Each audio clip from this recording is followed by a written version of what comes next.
Oh, hey, I'm Coco, and welcome to our talk show, Single and Too Tired to Mingle.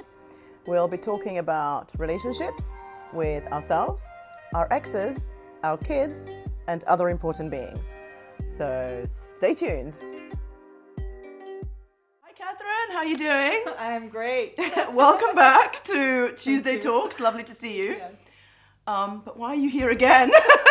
I am here to interview the woman behind all the interviews. To probe you like you have us. Oh, I see. I think I like the other way better, actually.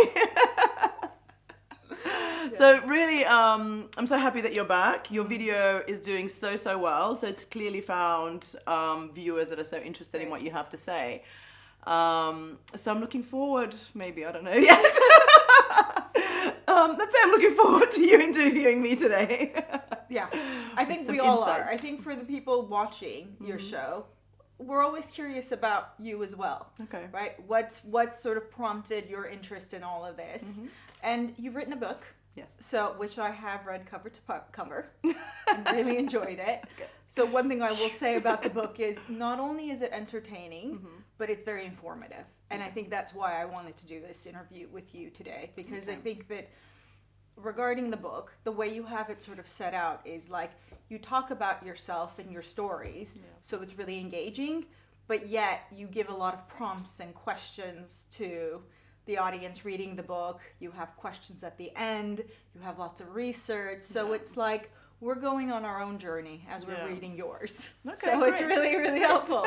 So these are some of the things that I wanted to cover, is some things about you, as well as give some help for the viewers to be able to reflect on their own life. Yeah, I think that's what my researcher kind of kicked in. I wanted to do not just like I went through X, Y, and Z. I wanted to see what literature has to say about that as well, because I think everyone goes through a different experience in life, and it's just good to maybe see what people do have as experience, but also what does research say? Because obviously psychologists and other people have their view as well, so it's just nice to kind of see where you are and what you maybe need to improve. Yeah, absolutely. So one of the things that you came up with, the concept of the 3 pillars. So I kind of wanted to discuss that and then organize our conversation around the 3 pillars. Okay, sounds good. So what are the 3 pillars? So, at some point in my life, I found myself unhappy, and which was quite unusual because as a character, I'm quite chirpy and outgoing, and I've always taken life from kind of the easier side. And then one day looking through photographs, I realized that on every single photograph, I just look a bit miserable and just really not happy, and that really threw me. So I thought, I wonder where this is coming from, and at the same time I wasn't really feeling myself kind of 100%. I have to say, at this time I also had like 2 small children, so I guess life changes anyway, and I had actually a really high growing company as well, so my own company, and we were building a house at the same time, so there were a lot of things that were happening at the same time. However, nothing was really wrong, so there should be no reason why I'm looking unhappy. And so from realizing that, I actually went on a 2-year internal journey just to see why I'm not where I used to be. And so through this 2-year process of analyzing what's making me happy, what's making me unhappy, I put together 3 pillars. And the 3 pillars are things that are most important to me and what influences my mood. And so I came up with the fact that I need to make sure that my children are okay, or are they okay? That I'm doing what I like to do work-wise, because that's really important to me. I like to work, so I like to be happy with what I'm doing. And then there's myself / my partner. So these are the 3 things that are actually key to my life, and not a lot of things outside of these 3 influence my life to any significant manner. Right. So you had a reflective moment and came up with Yeah. this concept Yeah. where it's very easy for you to check in with these 3 aspects of your life. Exactly. And ever since then, if I'm finding myself not happy, I do actually check these 3 pillars and just see what needs to be modified or rectified. And it's actually served me so well. So let's maybe go through those 3 pillars. Okay, let's do it. So the 3 pillars are children, career, and relationships. Correct. Let's start off with the easiest one, the career. Yes. Oh, the career. I thought you were going to say children. Oh, no. It's a lot complicated, a lot more complicated to raise kids than oh, really? a career. As I say, I try to take things from the light side of life. So with my career, Yeah. So one of the things that immediately stood out is for as happy-go-lucky and warm and easy as you are, you're quite a brainiac. So you have a PhD bit of a geek. in, what is it, biochemistry and molecular biology. Yeah, that is true. And the funny thing is that when I was in my second year of university, which was, I have a farming degree from my degree, Okay. which wasn't that hard. And we had biochemistry at the second year, and I'm sitting there in my lectures. I clearly remember that to this day, and I'm thinking, who the hell goes to study biochemistry and then lectures? And lo and behold, 4 years later, it was me, right? Yeah, it was quite interesting. It came about when I was I was in a long-term relationship, and we were both ending our universities at the time. And for him, it was very clear what he was going to study as his post-grad. For me, it was like, I actually enjoy farming, but I wouldn't have learned anything new. It was a very small university and the same professors, the same subject. I'm like, there's no point that I'm doing that. Plus, jobs after that are going to be quite difficult and scarce to find. So then I thought, I'll just study what you're studying. So my boyfriend, so we can at least be classmates. And I'm like, actually, what you're studying, I cannot study. It doesn't interest me enough. And then on the last page of this booklet that they had of natural sciences, I found biochemistry and molecular biology. And I thought, this is actually so interesting. And so I thought, let me do it. Wow. And that's how I go through life.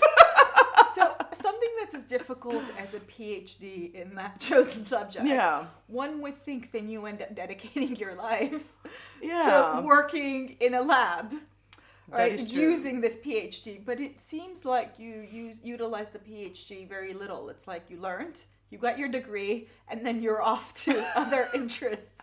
That, like, one thing that really stood out is the variation of your career choices, right? And I find that really intriguing because usually a person's mind can like work one way, Yeah. but it seems like no, for you, you can redirect yourself any which way and make it work. Yeah. I seem to have a lot of bizarre talents. So with a PhD, I actually really enjoyed it, I have to say. So I was studying eating disorders. And again, how I came to study that was I had a choice of either cancer or eating disorders because that's what the lab was about. And I thought, I don't want to do cancer. You never know when that happens. And I don't want to be studying that because then for any spot or anything I have, I'm thinking, okay, that's it. Right. So eating disorders, I knew that I would never have anorexia or bulimia, so I thought, let me study that. This is a safe topic. This is a safe topic. I like not food going way to too much that I would ever go down the anorexic route. Let me study that. And I have to say, it was really, really interesting. It was eye-opening on so many levels. I got to work with a lot of psychiatrists because they had the kind of diagnostic part. We had the genetic part.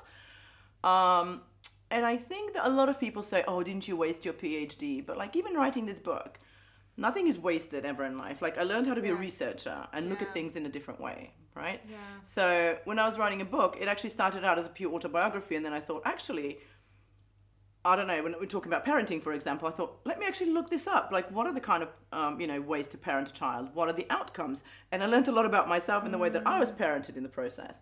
So despite the fact, I don't want to spend my life in the lab, literally. It's just too slow moving. I like business. I like stuff that's, or doing these interviews. It's like fast paced. It's people oriented. Knowledge is quick. Things are moving along. So I think character wise, I'm much more suited to the outside world out of the lab, but I found the studies super interesting and I wouldn't have done it any differently, but it was so difficult that year one, when I was sitting there, I thought, I don't even understand what they're saying. When I was looking at my notes going back, I'm like, what was I even writing? Yeah, this is a different language. This is like, but I think also in life, when you go through something like that and you overcome it and you're actually, and you've done it well, because actually I enrolled in a master's, but then I had all my conditions met quite quickly, so I went to a direct PhD. When you go through something that difficult, when you're staring at the lecturer and thinking, what are you even saying?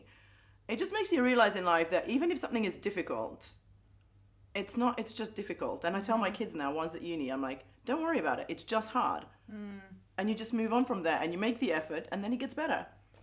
So what I think I find really interesting when I sort of look at the variation of the career choices that you've had and how easily you've been able to shift gears is that something that sort of as a psychologist when I'm working with people, something that comes across, and there's a whole theory around this, is that when we invest a lot of energy and time into something, right, and it's very, very difficult, then it's very hard to like let go, even if afterwards it's no longer Right, I see serving what you mean. us, Okay. or we're done with it. We're like, but I put so much time and energy into Okay. this.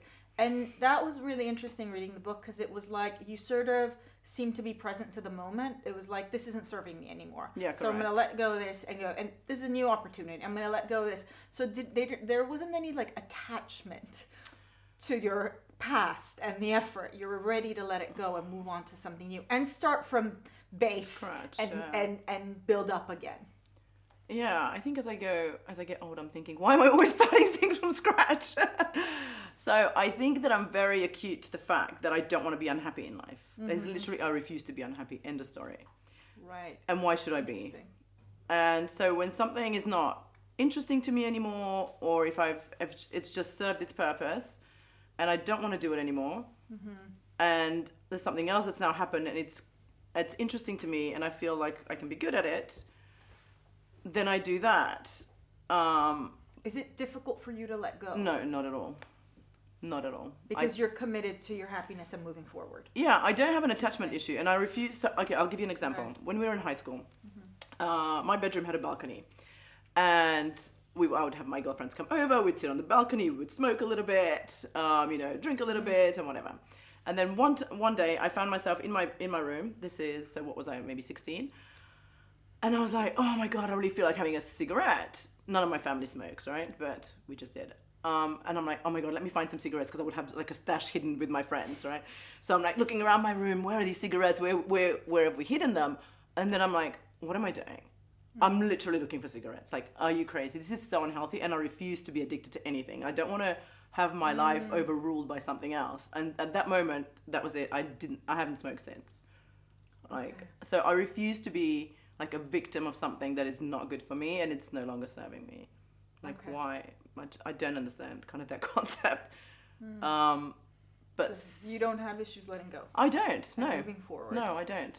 And it's interesting too, because like when you're reading your book, it's like in hindsight you can see how things fit into one another.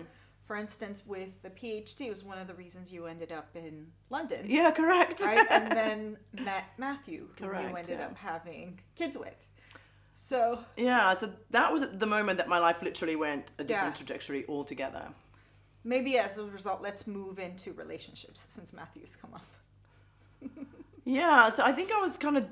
So my previous relationship was amazing. And Yes. that's kind of my benchmark, unfortunately, for other relationships. I'm saying fortunately because it was that good. It was very easy. I was loved. I was in love. And it was really nice. However, it was very... I wouldn't have been able to move abroad, do any of the stuff that I've done since then. So meeting Matthew, yes, resulted in having 2 children. It's resulting in me living in London. It's resulted me in having an amazing tennis career that I had. Ultimately writing a book. So with him, whilst we weren't a good match actually as a couple, we still get on well because obviously we share kids and whatnot. But I think that meeting him just set me off, and I've done things that I've kind of really enjoyed and have made my life really full. Yeah, I think that came across, and I think what was interesting is reading through the different relationships you've had, each one gave you something in a different way. Yeah, correct. Right? And I think I really valued that you got that across. It wasn't just about the attachment to the person or the love for the person. You were able to see sort of a wider perspective that maybe it didn't work out with this person, but that doesn't mean it was a failure, because look at all the other stuff that it brought into my life. Yeah, I love the topic of failure, and I think there's no such thing as failure in life. It's only a failure if you let it be a failure and you don't go and try again or try something different. So for me, I literally don't have, maybe that's why, because I don't have a concept of failure. And actually it's so interesting, and I don't know if I wrote about this in the book, but it was, so I was best friends with my neighbor in Slovenia since childhood. And the day that I moved out of my house, because I was the one to leave the relationship, and I thought, okay, if I want to leave, I can't kick him out. So I actually left the house to my ex at that point. And I went over to my friend's house because she was like, oh, what are you doing? And I'm like, oh, I've just moved out. I'm back in my own flat. She goes, okay, come over for some drinks. And I'm like, amazing. So I go over there. And I think the only thing that she's done more in life at that point, if we measure by ticking things off, is she was married. And I wasn't, but also because I never wanted to be married. But anyway, so she had that over me, right? And I had just broken up my relationship. And so she asked me outside having a cigarette, oh, when did you fail in life? And this was after having 2 children, after having a PhD, after having my own company, etc., etc., etc., after actually having a really nice relationship, and Matthew is a really nice guy. And I'm like, wow. Like, my best friend has just asked me, when have I failed in life? And I literally cut ties with her after that, because I don't want to be around people who kick me when I'm down. Interesting. Yeah, and I think it's like it's a different way of looking at like failure. Like failure sometimes is just a natural ending to things. Yeah, right. agree. And like yeah. unless something comes to an end, there's not like space for something new to come through. Wouldn't you say it's a bigger failure to stay in a relationship that's not making you happy on any level? Not just making you happy, but it's not serving you anything. What's like clear in the book, what you've measured the success of your relationships with hasn't been longevity. Yeah. As sort of society. Although I do like longevity. I have to say, I like longevity, but that's not the key. Yeah. You've been focused on the quality of the experience while you're in it, right? And I think that's where it gets tricky for a lot of people, because society says when it comes to relationships, it doesn't matter about the quality. No one ever asks that couple that's been together for 60 years, were they actually happy for that? That length of period. No, it's just, oh, look at that couple. They've been together for so long, right? And so I think that's where it was like really useful, the way you had written it, because you can see in each situation what you had gotten out of it, and that value for both of you may have come to an end, and that's why it was time to move on. And I think that's really important to keep in mind, especially when you're dating or haven't found the one yet, because you can look at your past and go, oh, look at how many didn't work out, versus look how each relationship has shaped me, has changed me, have given me insight, has given me new opportunities. And I think that was like valuable in the way that. And I have to say, I have a lot of affinity to men, or for men. Yeah. And they've taught me a lot about myself and about life in general. So I think I owe it to them to be the person who I am today, because they loved me unconditionally. They were amazing. They were my cheerleaders the whole time. So if I don't have that, I'm out of the relationship immediately, because that's how you should be with someone. You should be cheering them on to be the best version of themselves they can be. So if you're feeling threatened or this and that, it's just on you. Like you should be your mate's best friend and cheerleader, I think. And all these long-term relationships that I've had, they've been like that for me. So I'm grateful to them. They've been amazing. Yeah, you mentioned that in the book, that was like one of the significant things for you is in these relationships that have been a stabilizing and healthy force for you. Yeah, they have. Right? In the way that maybe, and we'll get to this at some point, but parents weren't. Correct. So it sounds like you found that pillar of strength and stability in your partners. Yeah, that's true, which I think has been great. Yeah, it's important to have that kind of a viewpoint, I think, is that like we're not just together for the sake of together, but we have to add to each other's life in some kind of valuable way, a significant way. I think we do, and I don't know if this is true, but because so I had my first boyfriend throughout my whole high school. So we met when I was in year 1, he was in year 4. So in Slovenia, the high school was 4 years, and so we were together for all that time. And I think that he was like the perfect boyfriend for any girl that could ever have. He was amazing. And I think, and I wonder, maybe as a psychologist, that your first relationship maybe kind of sets, what do you call it, like the pace for whatever else you're going to have. So because I had an amazing first relationship, I'm like, yeah, all my boyfriends should be like this. And that's how it was. Versus maybe if you don't have a good relationship to start with, maybe that's what you see. I don't know. But I was lucky enough to go through like a really beautiful relationship in my formative, I guess, teen years. So that's exactly what it is. It's formative. Yeah. So when you have a healthy relationship early on, I think it's really, really significant because you're less likely to tolerate, right? Yeah, that's it. Because it feels like you're going back, and you're like, no. It's we're going forward in life, not back. Yeah. Or at least the same with a little bit extra. and it would have a stronger impact because you're so impressionable at that age when you're younger. So whatever experience you've had with a partner informs your sense of self-worth as well. Yeah. Right? As an adult, if you figure out who you are and you have all the stuff around you and you've are confident and capable, and then you have a bad relationship, you're like, oh, this is bad. Yeah. Right? And you're more boundaried about it Yeah, affecting that's you. it, But yeah. when you're 15, 16, 17, you're like, I don't know who I am, and this person teaches you like Yeah. crap, then it sets in. So yeah, I think that was really important that you Yeah. had that really healthy experience. How you managed to Phew. pick a healthy guy, I don't know, but because a lot of times we struggle at such an early age to choose the right kind of partner. So that I'm like, that's another conversation. Yeah. And he had a at great some point. family. We're still friends. If I run into them, they're still so happy to see Wow. me. And I see Amazing. him once in a while. He has his own family now. But I've stayed friends with all these guys. So it's been nice. Okay. Yeah, and with your ex Matthew, who you co-parent with, Yes. I mean, that's yeah. like the co-parenting relationship is clearly solid. You're correct, yeah. And I think that's the only thing that we have in common, to be honest. It's quite bizarre. Like, we're such different characters, which is okay, but different energy levels. I don't know. He works throughout the night. I like to go to sleep at normal hours. So we're just all over the place, character-wise. But regarding parenting, we were on point since day one, which is actually amazing. So very few times were there when we thought differently, but then we had a chat, and then we agreed on either his or my point of view, depending on what it was, or the child's, you know, because they were always allowed to kind of have their point of view, and if they argued something well, we would say yes to them, because, you know, they put some thought into it and they want it, so why would I say no? So regarding parenting, we were really on point, and I think this is, and I really feel for parents that are not on the same page with each other parenting-wise. I can't imagine anything harder than that, to be honest. Why is that? So I think, so first of all, okay, I have two kids, two boys, and I thought, great, they'd be both the same. Amazing, my life is easy. Day one, I could see that the second one is completely different to the first one, right? Okay. So imagine that you have two completely different children. So I think how you should parent children, this is my opinion, is based on their character, not based on yours, first and foremost. I can't be parenting a child who's completely different to me in a way that I want to, because I'm just going to cause him so much stress and drama that he's never going to get out of that. So I thought, you know, it's not, let me just let him be and just guide him a little bit more. But let's say that you have two different kids, and then you have a parent who disagrees with your values and what you think is right and wrong. Like, I don't know, let's say just a banal thing. Let's say I think that the kids should be home at 9 p.m., but my partner thinks, no, they're fine to come home at 1 a.m. How are we going to come to that agreement? Right. Like, I can't even imagine. Or, I don't know, let's say that I really feel strongly, which I do, that we should eat as a family.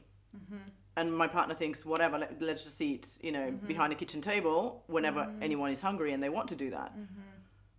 Like, how are we going to come together on that, right? Whereas I said, okay, listen, I think, you know, and I've read a lot about that, families that eat together, stay together. Yep. Sometimes. But I think it just creates a value within children to see that the family is a unit, and maybe that's why everyone still gets on with everyone. It's a time where you see each other, you share stories, you see the kids together. You know, and if someone doesn't believe in that, how are you going to convince him or her that that's not a value? Or, I don't know, that it's important to read books to a child, for example. Yeah. You know, maybe someone doesn't like books and they think whatever, but I think maybe, yes, you should read to a child a lot. Yeah. So it's just these basics that I think it's so much easier if you agree on. I don't know how people do it when they don't agree, I have to say. Yeah, because what you're saying is like, not only is it problematic for the two individuals involved, because it's like friction and who's going to have the upper hand and like all of that, but also like children are impressionable and they're trying to absorb the values of the family, right? Like whatever family they grow up with, they easily absorb those values. And so if there's a different value system, it confuses them. Right? Yeah, the world true. is already big and confusing. Yeah, they don't need to be confused at home as it's well. true.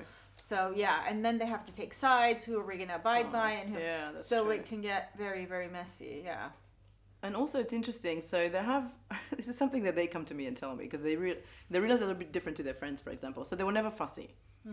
Like, okay, maybe they didn't like one or two things, but actually they were never fussy. But we never made a fuss either. This is the food that we're eating. We never asked them, oh, do you like this? Do you want this? It's like, this is the food. We all ate. And yeah, I've never had an issue with them eating anything. So I don't know. I just think it made a lot of things really easy. Or maybe that's just how they are. Because with the first one, when I had Nick, I thought, I'm such a good parent. You just have to set boundaries. You just have to read some books. Gina Ford is amazing for all of those who are struggling with little children. Gina Ford is so good. I've read all her books. But saying that, the first one conformed to Gina Ford, the second one didn't at all. So I'm like, okay, I have to figure that one out on myself. But yeah, the first one I thought, oh, this parenting is easy. Then I get the second one, I'm like, it's not about me. It's actually about the child. I'll own it for the first one, but for the second one, it's God. about the kid. No, definitely. So I was just lucky with the first one being kind of similar to me as well, maybe. So it was just very natural and very easy. Whereas the second one's maybe more similar to his dad, character-wise. And I just had to do things that I would never do otherwise for any man, apart from this child. Like, for example, I'm very outgoing. I like to be outside. And I think children should be outside. My son had had a different agenda. I would put him in a pram. Even when he was tiny, we would go out for a walk. He would cry from the minute we left the house. And to this day, he prefers to be at home. Whereas I don't, for example. And that really broke my character, I think, kind of 1 year into having the second child. Because I had 2 kids now. I couldn't do what I wanted to on any level. And I have a child who is stressed whenever we go anywhere. Like literally stressed. And so that made me stay home more. And that really kind of, I don't know if the word is broke, but yeah, it broke me in basically, because it was a change in my character because I had to do what the child wanted me to do. I had no other option. Apart from causing him stress maybe, which I wasn't going to do. So that's what I was going to ask. So when you have a child that's like different than you are, and is resisting, is pushing back, and you're like, I as the parent know what is healthy for you and good for you. You should go outside, you should at what point do you start to go, maybe my perceptions or thoughts or wants are not what this child is wanting, and that even though, because there's like a fine line, how much of the child do you respond to, correct, I was going to say that, versus there's an expectation and they should fit into that, but also we need to take their feeling into account. So how do you like maneuver that fine line? Yeah, that's a very good question. It is a fine line, definitely. So on one hand, you have to know the child, right? You have to know who you're dealing with. And so, for example, okay, fine, he wouldn't want to go for a walk, so luckily we had a garden, so I'd put a blanket out and put him outside, and he was quite happy meandering around there. So that was that solution. However, there was another issue. He wouldn't go anywhere. So obviously you have to go places sometimes, right? So when he was still little, I would just like put him in his baby seat, chuck the shoes in the car, and off we go. Because when he was there, he was always happy to be there. It was just the stress of leaving the house. I don't know what he was in his previous life. An abandoned dog, I had a feeling always. Like, seriously. He would bring me things in his mouth when he was tiny on all fours. And I'm like, and then when we did buy a dog, actually, he calmed down immediately. Like, it was a change of character. It was so different. But anyway. And so as he got older and you were able to discuss with him a little bit more, if I told him that we were leaving the house in like 2 days, we were going somewhere, then he was able to prepare himself mentally. And then there wasn't that much of a struggle. But if there was, for example, and things had to be done, I would literally strap him in his car seat, chuck because there was no time for anything. Like, in shoes, we'll put your shoes on later, let's go. So whereas oftentimes Matthew, for example, but this was only visible more when we split up, he would not be bothered with that and let him stay home, and he would do whatever he needed to do. So, which I wouldn't allow him to do it, because I know it's just a character thing, and I know that he enjoyed whatever we were doing later on. Saying that largely stopped following one event. He was probably about 7 or 8, and we were in Slovenia, and I said to him, me and so his older brother's best friend's mother, we decided we're going to go on this trip. And he's like, I'm sure it's going to be so boring. I'm like, do you think me and her sat down and thought, we had 3 boys between us, do you think we sat down and thought, where's the most boring thing to do with these kids, right? And then he realized that wasn't the case. And then he actually stopped with that event kind of stopped him being so resistant to everything, because obviously the trip was amazing. So he realized, maybe I am being difficult. And recently he actually did admit that sometimes he was difficult just for the sake of being difficult. So he had a perspective shift. He did. And I'm like, you know what? A, it's amazing that you figured that out. And B, thank you for telling me that. Yeah, but I think you were in tune to like trying to create a situation where it wasn't a resistance. Yeah. Right? Like, you will do what I tell you to do. Because that leads to having to break the child's spirit in order. So I didn't want to do that because I know that will serve him well in real life. Yes. So I thought, let me leave him. It's more difficult for me because obviously I'm with him 24/7, more or less. But in life, this trait is going to serve him well. So let me leave that. Let me not break him. Let me break myself instead. Well, because we as parents grow, right? Because you have to develop different skills, and you have to be more compassionate and patient and all of that stuff. So you grow as well, and he gets to hold on to a part of his character, which is important, which is like he's going to resist things that don't work well for him. But now I'm too patient in life. I'm like, I shouldn't be this patient. But he broke me, and I am. I think that's a really important point, because I think a lot of parents want the easy child. Yeah. Right. Oh, but for sure. Yeah. It's the easy child, easy for you, and at some point as they grow up, they might be more willing to conform to other people's standards as well. So what people forget is like the difficult child is also going to be resistant to peer pressure and all of that. You just have to work a different way, and maybe a little bit harder. It is harder, definitely. But interestingly, you say that. With the older one, I have to teach him how to say no, because he's a people pleaser by character. Right. There we go. And I said to him, if you don't want to do something, because he would come to me and say, okay, this and this person wanted this, and I said no, but then I was kind of pushed to say yes. And I said, you have to, if it's no, you have to stick to your no. So the other one, I'm like, you have to say yes sometimes in life, because it's going to make your life so much more interesting. You can't just keep on saying no. So it's interesting that they're on both ends of the spectrum. It's like, how did that happen? But that's how they are. So interesting. I think another important point, and you make this point several times as you're talking about your kids, is that we don't own children. Correct. Right? Like, they're here and we guide them. I think there was something you mentioned about the psychologist Steven Pinker, where he said it's either you're a shepherd or an engineer. I love that. So you would either get there and like mold your child into who you want them to be, or you guide them like a shepherd through life. You should be a shepherd, actually. You shouldn't be an engineer. Because he says very, very nicely, you can't turn a sheep into a dog. Like, you might break the sheep a little bit, but so I fully believe that we don't own our children. So you have to be a bit detached to them, not obviously emotionally detached and whatnot, but they're their own human beings ultimately. You have the pleasure of having them. Not all days are pleasurable, but you do. You have, once they're out of the house, you have the pleasure of having them. And I think that if you are the shepherd based on their own character, they can really grow into themselves. And it's just so amazing watching them, how they grow and what they're doing, versus kind of having broken children who are then, I don't know, maybe even dependent on you the whole life, or what, I don't know what people are trying to do with that. But I think, let them flourish and let them be who they are. And I think the most you can give them is that they can develop their own character. And B, I've always told them, if you need, like, whenever you're stuck in life, you can come back to me, always. Like, I'm here for your, for your safety. And that means you can't really fall in life, because you can't fall because you have someone there catching you. But as long as it's all good, go and do whatever you need to do. So I'm just there to, like, catch them if they fall. And it actually takes the pressure a little bit off as a parent, right? Because it's like, you understand that this child has their own journey to go on. And you kind of have to teach them about life so they can maneuver the world, but that they're going to need to find their own way. And I think that, when you get in there and you sort of try to engineer your child, you might even engineer what appears like a successful child, right? They go to university, they have a great degree, they have a great job. But what I often see is that if someone's not in tune with their own needs, then they're unhappy on some level. So you want to raise successful and happy children. Even happiness, I find, is a character trait, because oftentimes with the second one, I'm like, he remembers every negative thing that's ever been done to him. And I said to him, even from when he was 3, I'm like, if you're going to remember every negative thing that someone's done to you, you're going to have a very unhappy life. I was like, I'm completely brutal with them. Like, forget about it. And he doesn't, because he had this kindergarten teacher that he still can't get over. I'm like, come on.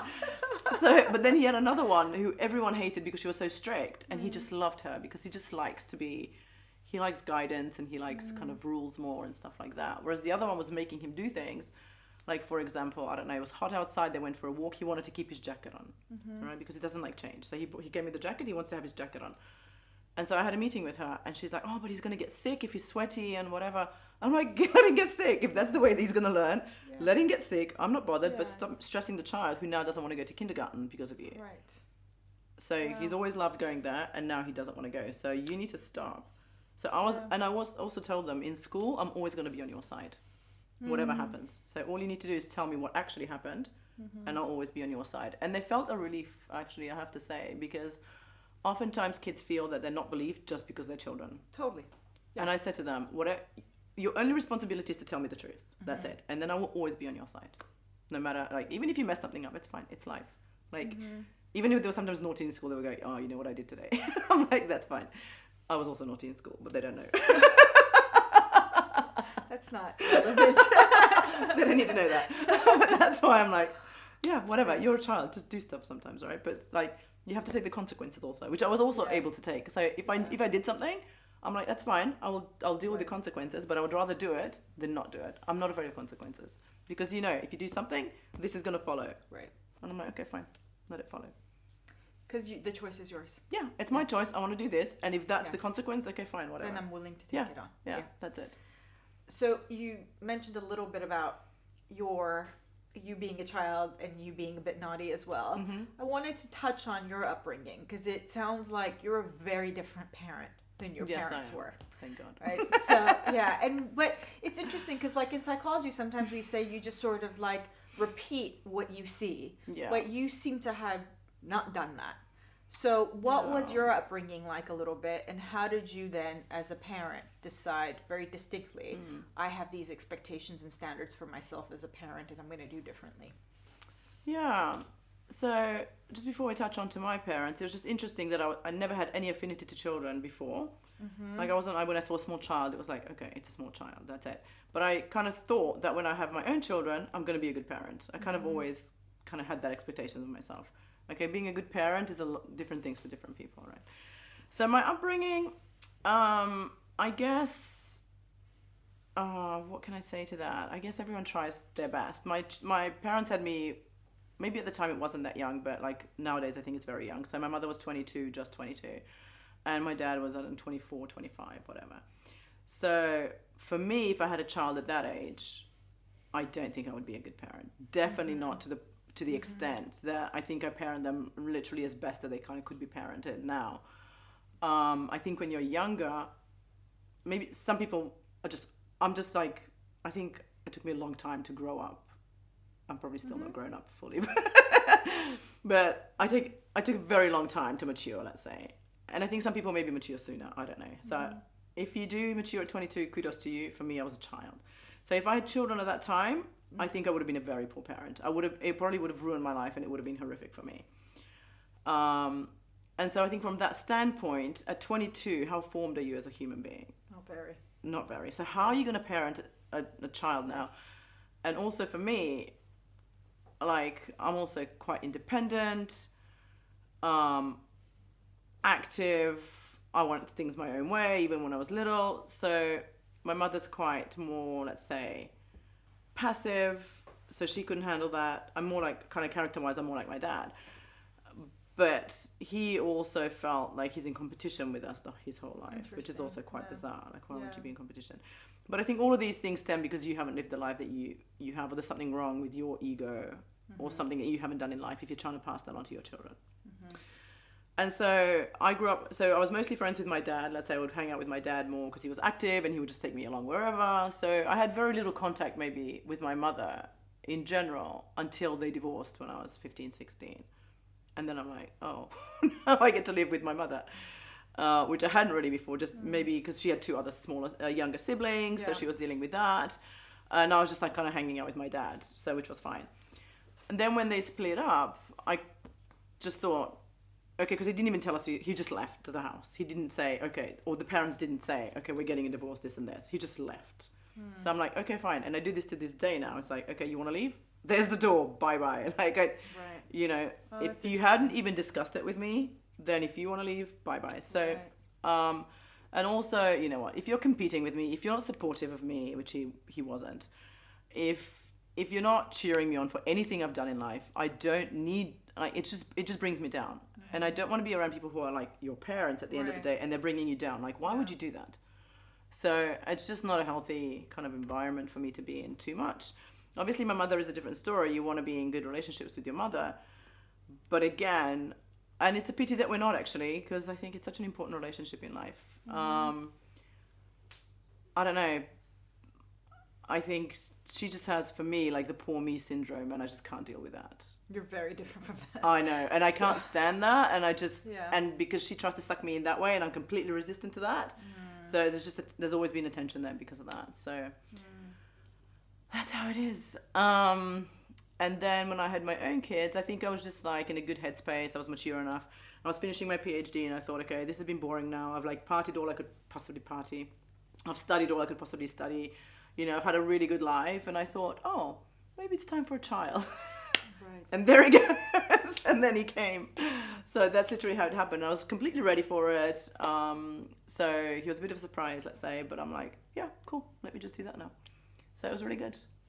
And it sounds like good that the first one was the more easy. And luckily he was like easygoing. I was like, yeah, this is fantastic. He's so sweet, nice. He eats everything he does. He sleeps. So also I was still writing up my PhD as I had him, actually. So it was my 5th year because it lasted 5 years back in the day. So while he slept, because he was like on a really good regimen, I would like write my PhD in between. Then he woke up, played with him. He went to sleep. I wrote my PhD. With the second one, I wouldn't be able to write a single word. So, Right. and he was actually at my Viva when he was 3 months old. So that was so sweet. So my mother and a friend of mine had him while I was like there pitching my Viva. And then when I got my plaque or whatever you get, there was a guy who came to me and goes, oh, he's going to be here in 30 years. And I'm like, oh, that's so sweet. That's really sweet. One of the last things I want to ask, and that the viewers might have a question about, is like when you have an upbringing that's less than ideal, Yeah. and now you want to become a parent, Yeah. how do you try to do what wasn't done for you? I have to say, like, in general, like, my parents would say fine. That, like, you know, I don't know. There was nothing, we were always kind of well off, so there was never anything like that. But emotionally, they were completely distant, let's say. And I think maybe because of my boyfriends, I guess, I was probably quite closed off, to be honest. And yeah, so they kind of cracked me open emotionally, I would say. And then, like, okay, I'll give you an example, which is actually so interesting. And I knew this would happen as well. So I still to this day cuddle my children. Now they don't want it that much. But I think I still enjoy it secretly. But of course, if you have like a tiny baby, of course you're going to cuddle the child. So even when they were 3, 4, 5, 6, you know, they would come and sit in my lap and we'd watch something on TV or whatever. And so one day, and I was literally waiting for this moment. My mother appears because we were at her house at that time, and she's like, "Oh, we didn't cuddle you as children because we weren't cuddled." Right. I'm like, how sad is that? Like Right. that you're just repeating things that are just so pointless. And I don't know how I think you just have to make a decision. I don't know. Is that a decision or is it just how you kind of are? But I think if you've had something done to you that's not good, why would you want to repeat that to your child? I think if it doesn't come naturally, you have to do it consciously. Yeah. Because if I wasn't cuddled as a child, am I not going to cuddle my own baby now? Right. Okay. Like, So but I don't know, but I felt that. I felt that I wanted to cuddle them and they were so cute and cuddly and whatever, but all babies are. Or most, some actually don't want to be cuddled, but I don't know. I don't know how you get out of that actually. What if you don't feel like you want to cuddle your child? Well, I think you said it perfectly. If something's not coming to you naturally, you have to do it consciously. Yeah. Right? And so then, like, if you're raised a certain way and it's molded you a certain way, I think that when you do have children, you have to focus on what a child needs and to, like, meet them at that level as well, to try to undo maybe some of the history. If you come from a family, a legacy of individuals who've been emotionally restrictive or withholding, and you've seen the impact of that, and maybe your instinct isn't to be so touchy-feely, but you know children need that, then it's you have to, and you know, maybe because you and your mother were nearly 10 years apart in terms of when you had kids. She was 22. Yeah, so I was 30 when I had my child, which I think is a good age, I have to say. Yeah, and you were like quite educated at that point and had seen it a lot and had healthy partners. So it I think seems that helps, like, to be honest. Yeah. But I read a lot of books as well, and I think also naturally, like I'm a natural parent, which is quite bizarre because if you knew me back in the day, no one would have thought that. But I actually always felt like, I think I'm like a natural nurturer maybe. So it did kind of come naturally, but I'd read a lot of books. I read a lot about children. I read a lot about the stages of pregnancy, what happens after. So I like psychology, so I would read psychology books about that as well. And I think actually Gina Ford for like basic baby things is so good. Like they were both potty trained by Gina Ford, worked perfectly. They were the first in their kindy to be potty trained. I'm like, yes. Not competitive. But it doesn't do them any good to be like in nappies for 2, 3, like 3, 4 years, whatever. It's not a good thing. So Sleeping wise, the first child was perfectly put to sleep by Gina Ford. The second one wasn't. That had to be a different story. But it's good to have books that you at least have some ideas what to do. Yeah. Because if you have no idea what to do in a certain situation, I think that can cause quite a lot of anxiety. So I did read a lot about babies and stuff like that as well before. So recognize what you don't know and reach out for. How would you know what to do with a baby? Yeah. Like, and even when you have the second one, it's different. Yeah. Like, how would you know what to do with that? So yeah, I think reading at least, but now you have the internet, for example, which wasn't even that big back in the day. You have to read about the babies. Like, and it's so nice to know stuff, I think, when you go into something brand new, like a project, like a child for the rest of your life. So I think read. If you don't have that naturally, or if you weren't brought up like in a caring environment, let's say. I think that's a good sort of point to end on, is that like read, right? Yeah. Read your book as well, because you have, like I said, at the end of every chapter, you have information and questions there for the reader to be able to reflect on their own life. Sometimes you need someone to instigate thought processes that you wouldn't otherwise have. And you also mentioned you didn't think you would be instinctively a good mother. No one would have thought that, but you did. And then you found that aspect of you that was there. And I think that shows throughout your life, which is you've thrown yourself into different situations with countries and careers and partners and kids. And I think that you've had that instinct is to like, I'm just going to throw myself into it and something will come. And it did. Yeah. You found an aspect of you that's been able to manage it, and whatever you haven't, known naturally, you've sought out books and stuff. So I think that's just a healthy way to be in life. Thank you. Here's to you. Perfect note to end on. All right. Thank you so much.